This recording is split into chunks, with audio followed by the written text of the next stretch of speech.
Cada cosa se esfuerza, en cuanto está en ella, por perseverar en su ser. Baruch Spinoza, Ética demostrada según el orden geométrico. Parte tercera, proposición 6.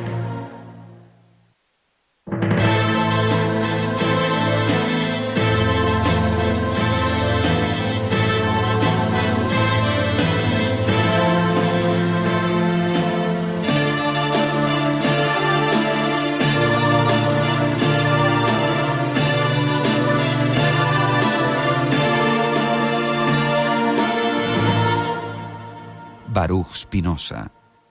Spinoza, nace en el año 1632 en la ciudad de Ámsterdam y nace en el seno de una familia judía, permanece en Portugal hasta fines del siglo XVI, donde nuevamente la corona toma una política muy sangrienta con el pueblo judío, implementando la muerte y la cárcel de los judíos para confiscar sus bienes y acrecentar los recursos de la corona que se encontraba en una fase colonialista.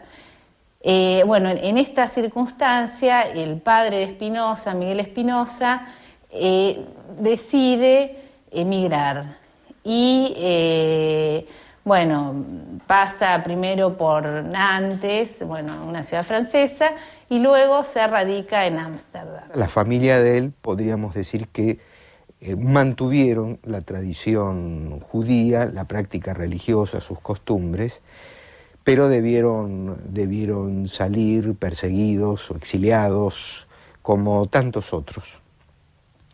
Y su familia vive en Ámsterdam, la capital de Holanda, en tiempos de muchas disputas entre los monárquicos y los republicanos, cosa que ya también había o estaba ocurriendo en Inglaterra y estaba por aconteciendo también en Francia.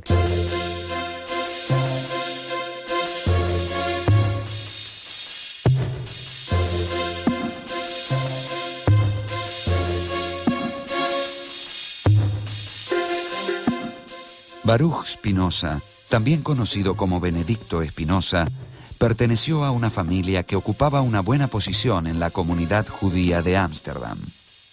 El padre de Baruch era un rico comerciante y trató de dar a su hijo una educación impecable. Con el tiempo, el joven colaboró con las actividades comerciales familiares, pero sus intereses eran otros. Su padre empezó a pensar en él como en un futuro rabino. Comienza teniendo una educación, religiosa en la comunidad, en la escuela de la comunidad judía, y se dedica a estudiar, por ejemplo, el Antiguo Testamento, a estudiar hebreo para conocer y leer las Sagradas Escrituras. Entonces es sobre todo una educación religiosa la que él comienza a tener, que de alguna manera influye en su pensamiento porque tiene por centro a Dios. Y la idea fundamental de toda su filosofía parte de la idea de Dios y de entender qué cualidades y atributos surgen de esa idea de Dios, ¿no? Así que ya desde el principio, de sus primeros tiempos, la educación que recibe Spinoza es una educación religiosa, que de alguna manera le enseña o lo lleva a poner a Dios como centro de todos sus pensamientos, ¿no? Lo que va advirtiendo Spinoza es que la práctica religiosa, las formas institucionales de la religión judía y otras también, le parecían como reñidas con el espíritu mismo de la religión y básicamente el pensamiento judío. De eso parte desde allí hasta llegar a una revisión y una reformulación de la misma idea de Dios. Allí es donde aparecen una de las características verdaderamente escandalosas de su pensamiento. Además de familiarizarse con la lectura del Antiguo Testamento y el Talmud, y con las especulaciones de la Kabbalah, los intereses intelectuales del joven Spinoza se orientaron hacia las matemáticas, la filosofía y los idiomas. Su abierta inteligencia lo llevó a cuestionar los puntos de vista ortodoxos para la interpretación de la Escritura, y en 1656, cuando solamente tenía 24 años, fue solemnemente excomulgado.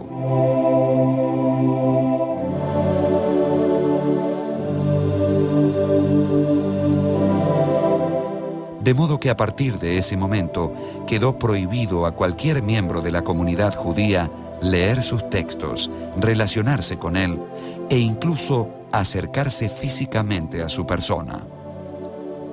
La excomunión en la iglesia judía, en la sinagoga, es o puede ser o más leve o más dura que lo que conocemos habitualmente por excomunión en el mundo católico cristiano, porque tiene 3 planos, uno podríamos decir leve, uno mediano y otro muy duro. La que recibió, la que le infligieron a Spinoza es la muy dura, que se llama el jerem. El jerem es una maldición prácticamente, serás maldito de día y de noche, y los animales, y en fin, y que es ilevantable. Quien recibe el jerem lo recibe para siempre. Los motivos de la dura condena aplicada a Spinoza hay que buscarlos en sus primeros escritos filosóficos. Allí planteaba que Dios no era solo espíritu eterno, sino también cuerpo infinito. En ello partía de la filosofía de Descartes, corrigiéndola. Si Descartes afirmaba que había 2 sustancias, la extensa y la pensante, Spinoza entendía que ambas eran en realidad modos de una única sustancia superior, que era Dios. Pero, de este modo, al conferir la extensión infinita a la sustancia divina, se la identificaba con el universo, con la naturaleza. Para los rabinos, esto era simple panteísmo. Entonces, si en lugar de postular un Dios, tal como lo postuló la religión judeo-cristiana, nosotros postulamos un Dios que sea a la vez sustancia y que a la vez se identifique con la totalidad de la naturaleza, entonces no vamos a caer en ese orden de inconsistencia lógica. ¿Por qué? Porque justamente Dios va a ser absolutamente infinito. ¿Por qué? Porque va justamente a comprender dentro de sí la totalidad de lo real. Y además, Dios va a ser absolutamente perfecto. ¿Por qué? Porque justamente no queda nada fuera de sí, ninguna perfección posible o resto de realidad queda fuera de Dios como entidad. Obviamente, Spinoza iba a ser acusado de panteísmo, pero hay que tomar en cuenta que el panteísmo de Spinoza no es un panteísmo al modo místico o al modo en que muchas veces intentó comprendérselo o incluso reprochárselo. El Dios de Spinoza es un Dios que contiene en sí mismo la totalidad de lo real y es una especie como de entidad lógica de la cual se va derivando justamente lo real. Dios existe, pero no es trascendente. ¿Qué es si no es trascendente? Es inmanente a la realidad misma. Por lo tanto, una relación entre personas es una relación en donde la actividad de Dios está presente, porque no nos trasciende. Quiere decir que las relaciones que vinculan a los seres y las cosas entre sí, por allí está circulando la idea de Dios. No es ninguna figura eminente, ninguna entidad moral, ningún ser todopoderoso, sino que lo todopoderoso es la naturaleza misma. Spinoza dice que concebir a un Dios que no es extenso es quitarle una de sus perfecciones. Entonces, un Dios absolutamente infinito no solamente tiene que incluir el pensamiento, sino que además tiene que incluir la extensión. Ahora bien, ¿qué es esta extensión? Este atributo, que es la extensión, en realidad está conformado por la totalidad infinita de los cuerpos. Esto es por el aspecto que presenta la totalidad de los cuerpos constituyendo al universo. Ahora, ¿qué pasa? Esta totalidad de los cuerpos en realidad es una especie de sistema cerrado. Hoy en día podríamos decir, y este es un anticipo realmente revelador de Spinoza, que el sistema de la extensión es un sistema de energía. ¿Por qué? Porque en realidad los cuerpos están constituidos por corpúsculos que van cambiando de forma y van adquiriendo nuevas configuraciones de forma permanente. Spinoza afirmó también que era imposible demostrar la inmortalidad del alma y que la Biblia debía ser libremente interpretada, sin prestar atención a la exégesis oficial. La hostilidad hacia Spinoza no cesó con la excomunión y hasta se llegó a atentar contra su vida. Como consecuencia de ese intento de asesinato, fue a residir a un pueblito cerca de Leiden y 3 años más tarde a los alrededores de La Haya. Trató de llevar una vida discreta, reservada y dedicada al estudio y la escritura. Se le conoce un único intento de formar una familia que no prosperó porque el padre de la novia impuso la condición de que Spinoza abrazara el cristianismo. Toda su obra filosófica y todo el desarrollo de su profesión y de su pensamiento lo hace apartado y de alguna manera rechazado por el mundo religioso y el mundo incluso filosófico. Es muy interesante ver cómo las reacciones que suscita Spinoza, reacciones muy fuertes de rechazo y de aceptación. O sea, por ejemplo, algunos han llegado a decir que de todos los hombres que el diablo había utilizado para destruir la obra de Dios, Spinoza era el peor de todos. Incluso algunos lo acusaban que como en realidad se dedicaba a escribir y a trabajar de noche, lo hacía porque se ocupaba de obras de las tinieblas.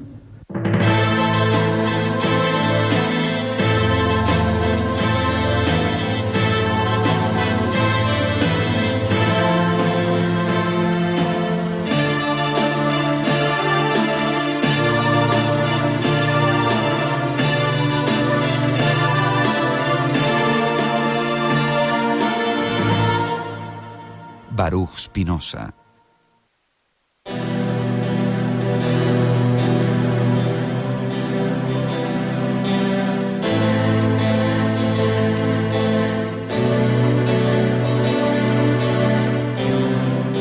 En 1673 se le ofreció una cátedra de filosofía en la Universidad de Heidelberg, pero la rehusó para mantener su independencia y aislamiento.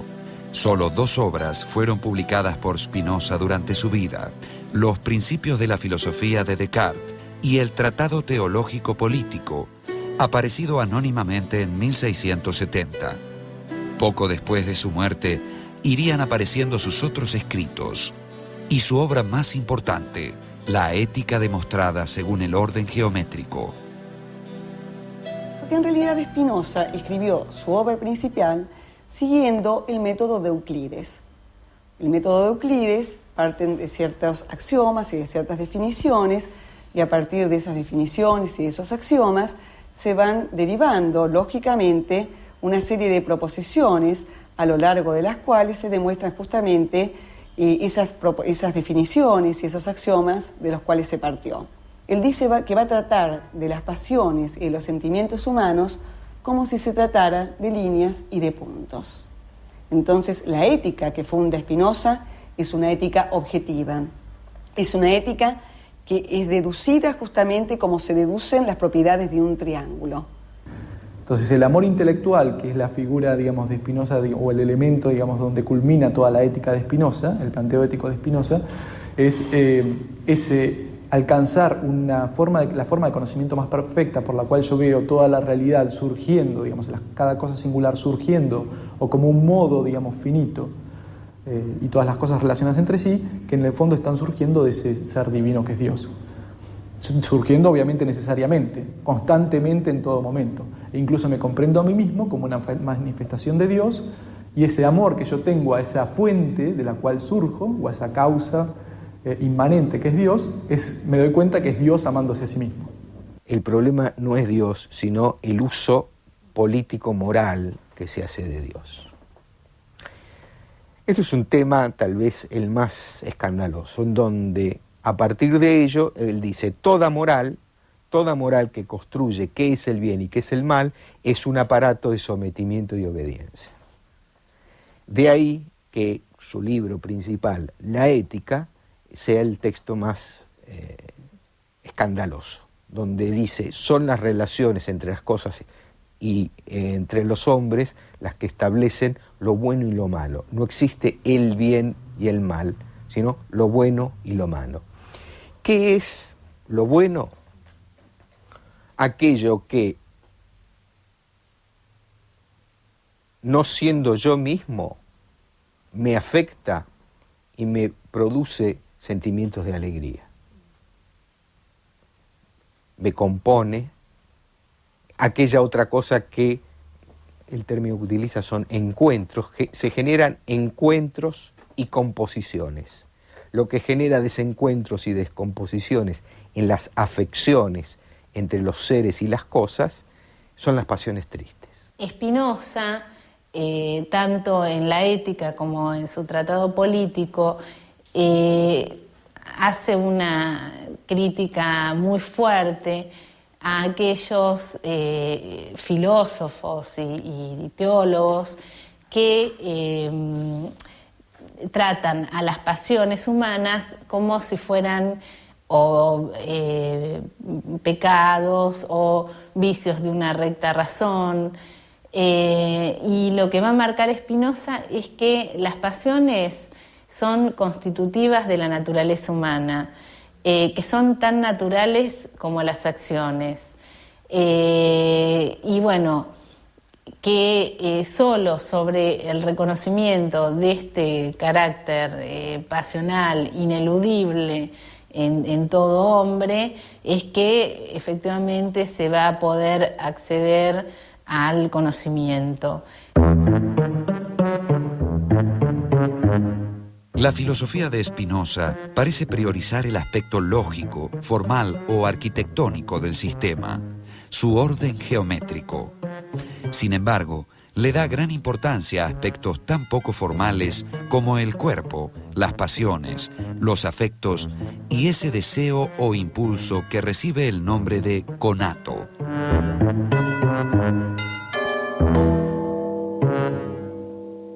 Concretamente dice Spinoza que todas las cosas particulares, todos los cuerpos particulares, justamente se encuentran en interconexión. Cada cuerpo es una entidad autónoma, relativamente autónoma. ¿Por qué? Porque cada cuerpo está animado por lo que Spinoza llama el conato. El conato es una tendencia de la cosa a permanecer o a mantenerse en la existencia. De alguna manera, el conato es la esencia de toda cosa singular. Es decir, según Spinoza, todas las cosas singulares, incluidos los hombres, tenemos o poseemos un conato. Este conato, que años después, por ejemplo, se llamaría instinto de vida, o incluso en Freud, libido, es decir, esto que nos lleva a permanecer en la existencia. El conatus, para definirlo con precisión, quiere decir que cada cosa, en cuanto puede, persevera en su ser. Es decir, para decirlo más fácilmente todavía, cada cosa, en la medida en que dependa de sí misma, quiere seguir siendo.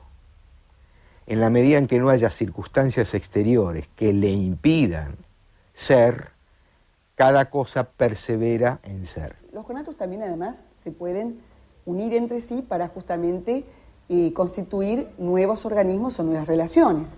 Es más, va a decir Spinoza que si nosotros vamos subsumiendo los cuerpos, uniéndolos entre sí, entonces vamos a encontrar que, bueno, por ejemplo, en esta habitación estamos acá reunidos, entonces nosotros a su vez somos un cuerpo. A su vez, dentro de esta ciudad conformamos una multitud de individuos, entre todos conformamos otro cuerpo. Y así, si nosotros vamos ascendiendo en la multitud de los cuerpos, llegamos justamente a la faz total del universo, es decir, a la configuración de todos los cuerpos. Existe el individuo, pero el individuo es la colectividad. Entre lo colectivo y lo individual no hay ninguna separación. Entre lo político y lo social tampoco hay una separación. Lo político es una forma de desagregar lo social en donde unos hacen obedecer a los otros. Para Spinoza, lo social debe pensarse como un encuentro que potencia el conato de los individuos. En vez de sostener, como el filósofo inglés Thomas Hobbes, que el hombre es el lobo del hombre, Spinoza entiende que cada hombre completa a los otros y es completado por ellos. Una comunidad es un individuo colectivo que potencia las posibilidades y los derechos de sus miembros. En Spinoza, a diferencia de las teorías contractualistas, en ningún momento hay contrato ni hay cesión del derecho natural. Él parte también de la idea de que en el estado de naturaleza el hombre cuenta con su derecho natural, pero justamente al estar enfrentado con los otros hombres, su cognatus está totalmente debilitado por una cuestión de utilidad y para poder perseverar en la existencia, el hombre, desde la teoría spinoziana, reconoce que lo más útil para un hombre es otro hombre. Y así es como se constituye un cuerpo político. El conato, el apetito y el deseo son tres nombres que tienen un único referente, es decir, los tres designan una única entidad. Ahora, ¿qué es este conato? Este conato o este deseo es justamente uno de los nombres que recibe la esencia de todo lo existente. Según Spinoza, nosotros somos conato, nosotros somos deseo.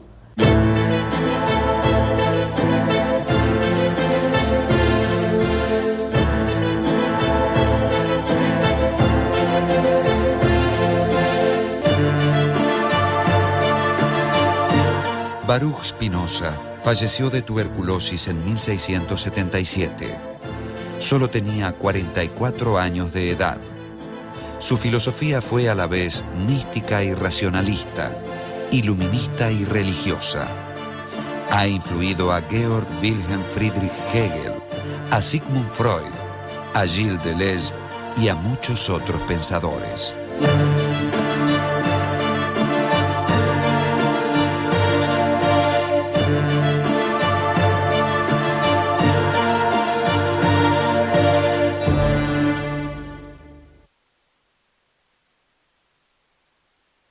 Hay un antes y después de la lectura de Spinoza. Podríamos decir, te da vuelta la cabeza. Pero al decir te da vuelta la cabeza, en términos spinozianos, te da vuelta el cuerpo. Nadie sabe lo que puede un cuerpo. La idea de pecado, la idea de culpa, la idea de mal, la idea de envidia, la idea de rencor, la idea de odio, es completamente expulsada de la concepción spinoziana. Lo que hay es positividad, encuentros, composiciones, relaciones, vinculaciones limitadas, precarias, porque somos modos precarios de una totalidad. Si bien Spinoza era un filósofo del siglo XVII, su obra no deja de aportarnos una serie de caminos para interpretar la política, y bueno, para pensar la realidad. La filosofía tiene eso que de algún modo siempre nace en una época, en un contexto determinado, una situación política, económica determinada, desde la cual el filósofo habla. Pero al mismo tiempo tiene algo perenne que le permite perdurar en el tiempo y volver a hablar de él y que en algunas cosas vuelva a conmover. Las ideas que alguna vez algún filósofo planteó en algún momento de la historia de la filosofía, ¿no? Entonces Spinoza tiene eso. Uno puede volver a leerlo y si bien hay mucho contexto en su obra también hay un valor que es eterno, por el cual uno lo puede traer de nuevo y hacer una lectura y encontrar algo interesante para el mundo contemporáneo. Uno puede pensar si acaso este programa de Spinoza no es demasiado ambicioso, es decir, pretender que nosotros veamos como seres finitos las cosas desde la especie de la eternidad, como la vería este Dios sustancial que Spinoza nos propone, tal vez quizás es una exigencia demasiado ardua. Sin embargo, el mismo Spinoza termina su ética con las siguientes palabras: todo lo excelso es tan difícil como raro. Esto es, él reconoce realmente que no es fácil lograrlo. Sin embargo, tenemos que intentar hacerlo.